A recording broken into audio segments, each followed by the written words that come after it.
Kane is in the building.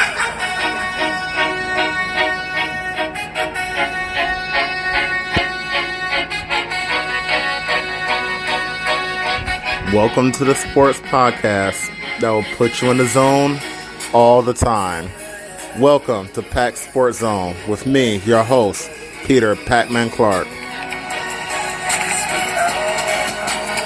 Hey, what's going on, guys? We're here for another episode of Pack Sports Zone, NBA version. A day late from the NBA version. Sorry about that for people that were waiting for the episode yesterday. As didn't have my phone. It went out, but that's another story for another day. Got a new phone, so brand new episode now on a special Wednesday night, and actually in the middle of a Game 7 that's currently going on right now between the Houston Rockets and OKC Thunder.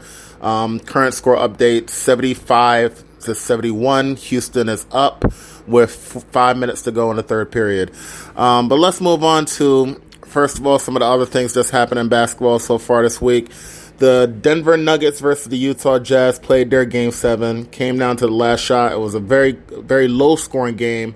Not really sure. I don't think it was low-scoring because of great defense. I think it was low-scoring because both teams just had their runs. So Denver got out to a really big lead to start the game, where Utah just couldn't make anything. Then Utah in the second half started with a really, really good start. Gobert was big. Obviously, Donovan Mitchell was a big part of that.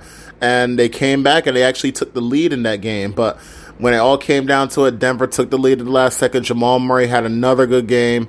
And that Utah had their final shot. They had a shot to win it, but didn't go down. And it was a great series. I did tell you guys that it was going to be one of those that went to Game 7.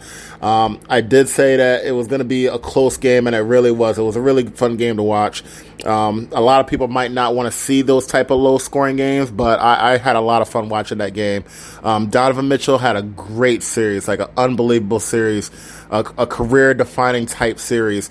And he's still young. He's, 23 years old. He's going to learn from this series, and hopefully it motivates him and his teammates, and it doesn't set them back. But the Denver will now, Nuggets will move on to now play the Los Angeles Clippers, who advanced pretty easily. They were just pretty much too much for Dallas, especially without Porzingis out there. Dallas is going to be a problem for a lot of teams next year, though, because if Porzingis can actually stay healthy, Luka will be an MVP candidate, and I'm sure they can find a way to squeeze another guy, if not at least another good role player into that team. That they're going to be definitely a problem up there. They're going to be, in my opinion, a top 4 team in the Western Conference, so they're going to be a contender to try to win it all next year. Clippers were very businesslike. They did take a couple hits as Luka had some Luka heroics a couple of times. He had the 3-pointer to win it, but they found a way to win it when it was done. Now they're going to face a very talented Denver team, which I said from top to bottom may be the most talented team in the league as they go 10-11 deep. Clippers behind Kawhi Leonard, who probably had the quietest great series that you could ever think of. Paul George started to wake up. He opened up a little bit about some of the mental illness and mental issues that he's been having. But he seems to be starting to put that by him, and the Clippers will be ready for Nuggets next series. That's going to be a very good series. Just to quickly preview that series, I think the Clippers will win that one in 6. I just think that both teams are very deep. Both teams are very talented. Denver overall may be a little bit more talented, but NBA is about stars, and when you talk about a deep team and you put Kawhi Leonard on top and Paul George there, and you know how easily Lou Williams can score. He's a scoring machine. And then you put in the defense of Patrick Beverley. You can go on and on talking about their team and their individuals. As a team and having team leaders, the Clippers are the best team in the league. And I expect them to move on with some fight from Denver just because of their pure talent. But I don't think Denver is ready yet. I think their talent will come along, and there'll be another team that could be a problem next year along with Dallas. But I don't think they're ready yet. I think the Clippers have more experienced guys. They have people that have been there before, led by Kawhi. And I think they'll find a way to move on to get to the Western Conference Finals And we'll see who they're playing against, Rod. The Lakers, they moved on pretty easily. Portland had no Lillard for Game 5, so it kind of made it a foregone conclusion. Wasn't really an exciting game. Portland tried to hang in there a little bit. CJ played a good game, but they were really outmanned this game. LeBron had another good game. Anthony Davis had a monster game. And I think between both of them, they had 70-some-odd near to 80 points. It was pretty hard to beat the Lakers when both of those players are on. So it was really, really just one of those foregone conclusions, just waiting for the game to end. Lakers move on. They will be playing the winner of this Game 7 that's going on right now. As I said, I'll give you another update on that game right before we head off for the end of the show. Moving on to the Eastern Conference. In the Eastern Conference, we have the Bucks, who had their delayed sweep over Orlando after losing Game 1. I knew after they lost Game 1 that was going to wake them up and they were going to move on. And they're playing against the Heat that I've told you before. The first episode that I had about NBA, I told you I wanted to pick the Heat. I just think they were one person short. And I still think they are one person short, but I did say that they can really scare a team in the second round. And it looks like they're doing exactly that, as they are up 2-0 on the number 1 seed Milwaukee Bucks. And if you're watching this series so far, the thing that stands out the most is, one, how hard the Miami Heat play, and two, how much they actually play defense. You don't see defense too much in the league right now. I don't know if it's everybody just concentrates on scoring and trying to create mismatches. The Heat just get up in your face. You can see them like scattered. They always have their hands up. It's like watching a 90s team, and it's really fun. And obviously that comes from the top down. Pat Riley instilling that into the organization, which leads down to the coaches, Eric Spoelstra, and he leads that down to the actual players. And it doesn't hurt that your top player, Jimmy Butler, works harder than anybody, and he's going to get in your face. He's going to play defense. He was guarding Giannis as much as anybody else on the team. And even though Andre Iguodala got hurt this game because he landed on somebody and rolled his ankle, so he was out. Not sure if that's going to continue into the next game, where he's going to miss the next game, but that's just another defender. This team is stacked with defenders, and they just get in your face.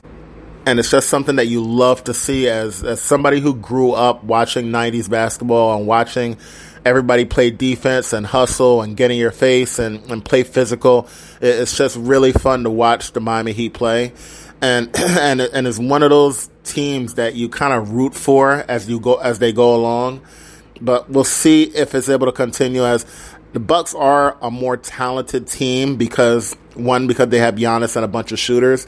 But it's fun to see that now that they're actually having people in their face, people actually playing the defense against them. Are they going to wake up, or are they going to lay down? And if they lay down and lose this series in, let's say, 5 games, it's going to push Giannis out the door, I think. I really do think that Giannis really wants to win a championship. He has not committed yet long term, and if they lose in the second round, that's a step back from what they did last year. They were a good team last year. You can tell they weren't ready, and at the way they played this year in the regular season, they pretty much tried to make the statement, say, you know what, we're not the young team of last year. We're a year of experience. We got some playoff experience, and we're ready to make the next step. And this is a step backwards, and that's going to hurt them in their negotiations with Giannis if they get knocked out in 5 or maybe even 6 games. They can't lose this series to the Miami Heat, or it's going to be a bigger loss overall for the franchise. Moving on to the other series out east, Toronto. This is the first time, and they did the stat, they actually mentioned the stat on ESPN earlier. This is the first time that the number 1 and number 2 seeds in the same conference are both down 0-2. As Toronto is down 0-2 to the team I've been telling you about, the team that all the way back, if you go to Peeps Corner with me and Dre, and you mentioned the teams that I thought can upset and get to the finals and actually provide some of this at good odds. I mentioned the Boston Celtics, and I said the Celtics are one of those teams that Kemba Walker can score on anybody. He's an all-star. Obviously, you got Jason Tatum on that team, and he can score on anybody. He's an all-star. Jaylen Brown is playing unbelievable right now. He's an all-star. And those two guys, between Tatum and Brown, they're both so young like 22, 23 years old. And then you got Kemba, who's still young. He's still a big-time producer. I told you that they didn't need Gordon Hayward to beat a good team, and they're showing that right now. I think that I said from the start that they're a better team than Toronto, and I picked Boston to win this series, and I actually picked Boston to actually make it to the finals other than Milwaukee. I thought Milwaukee is a bad matchup for them, but I think actually if they were to play the Heat, that would be the most entertaining series, and I think it would actually go to either 6 or 7 games. If they play against Milwaukee, it's just a bad matchup, in my opinion, because Giannis can dominate down low. I don't think that Boston has somebody to stop him down low. So the thing with Toronto is, I said that the big key for Toronto was having Marc Gasol be a monster down low. And he has not been. He didn't play well today. He got in foul trouble. And if you can't pound the Celtics down low, you're not going to beat them at the 1, 2, and 3 at the point guard or the wing spots, because they're elite at those spots. Jason Tatum had a little setback during his second year, as he got a little full of himself after the first year and started shooting a little bit too much. But during this third year, he's gone back to what he was 2 years ago when he helped lead them to the Eastern Conference Finals without Kyrie. They are poised and ready to fire, and I really like the Boston Celtics this year. And I think they will continue like this and win this series in 5, at most 6, but I think it could definitely end in 5 games. I really do. I really am very high on the Celtics, and I think they will dominate that series, and they have been so far. Just a quick update on the game 7 that's going on right now. The Houston Rockets are up 82-80 with under a minute to go in the third period. Just to talk quickly about that series, the reason why we're even playing a Game 7 is because in Game 6, Houston, they were inconsistent in that game.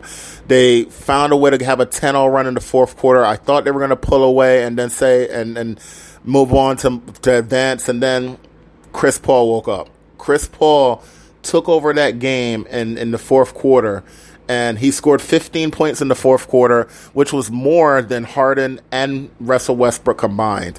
Even after the game, he even said some people are built for it and some people aren't. Some people might take it as a shot towards Harden, because playoff Harden has been known to not be the same as regular season James Harden.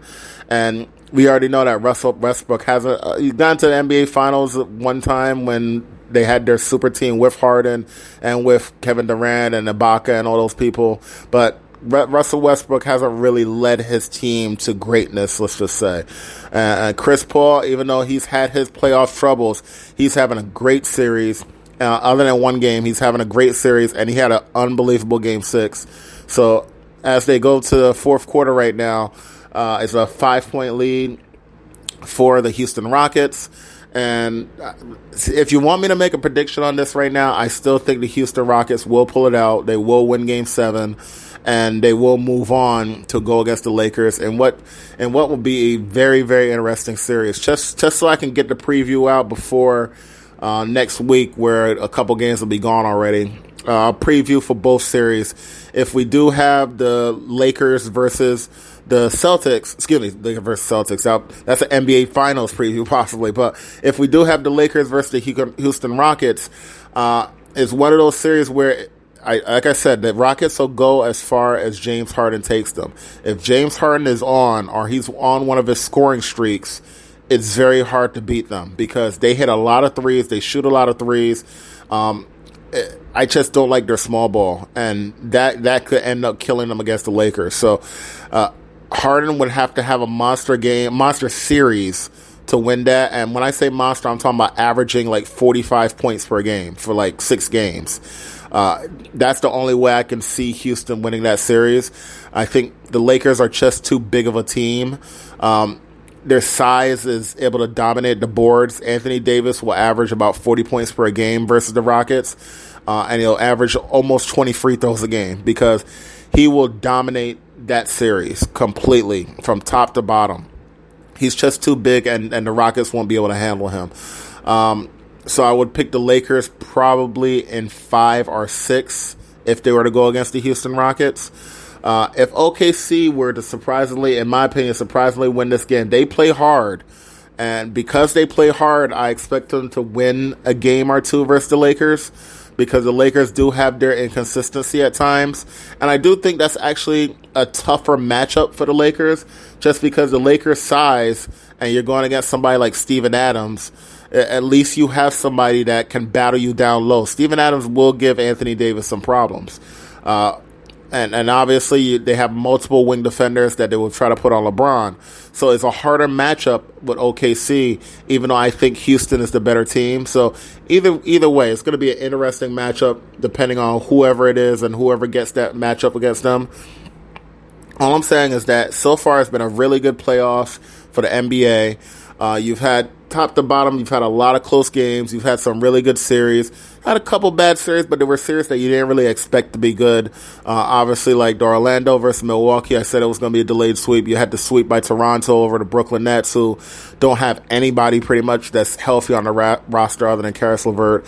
So you have all these going on at the same time, and to me, they've put on a really good show. I really will keep saying that being in the bubble has shown how much home court advantage really means, because without these teams having a home court advantage, almost all these games are close. All of them are close. All of them are coming down to the last couple of minutes. Almost every game is within a 2 or 3 score with a couple minutes to go. Every game is just close, and it's making basketball actually a lot more fun to watch.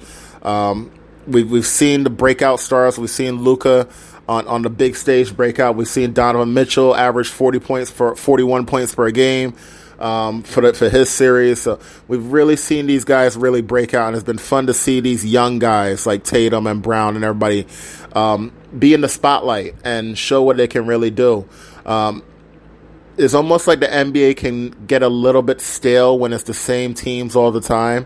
And this year has been a little bit different. And everybody kind of saw that a little bit. Yes, I mean, most people did pick the Lakers or the Clippers because they have top-tier guys. But I remember the biggest thing before the season started was that we don't have the trios anymore. We don't have 3 all-stars trying to team up on the same team.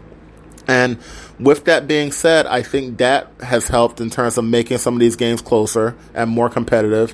And also, like I said, not having a home court advantage. Some of these guys, they can only shoot in their backyard pretty much. They're really good shooters at home. They're streaky shooters on the road. Now everybody has the same neutral site, and we're seeing both teams are really close. So all I have to say is that I hope it continues this way. They now, just a quick update with COVID, they're now allowed to see some of their families, so they have seen their families this week. They said they were going to do that after the first round, so other than this game, all the first round games have been completed. And before we head out of here, I just want to give you a final update on the game. So right now, the Houston Rockets are up by 5 points with 11 minutes to go in the fourth quarter. As I said, the winner of this game will move on to go against the Los Angeles Lakers. And I think it's tomorrow the Clippers will play the Nuggets in Game 1, as well as we will see the Toronto Raptors try to finally win a game against the Boston Celtics. I don't know if it's going to happen, but tomorrow we'll be able to see that. And I'm your host, Peter Pac-Man Clark. Tune in next week, Pac Sports Zone on the NBA. Also coming up tomorrow, so I'll be right back tomorrow, Pac Sports Zone on Major League Baseball. Peace out, guys.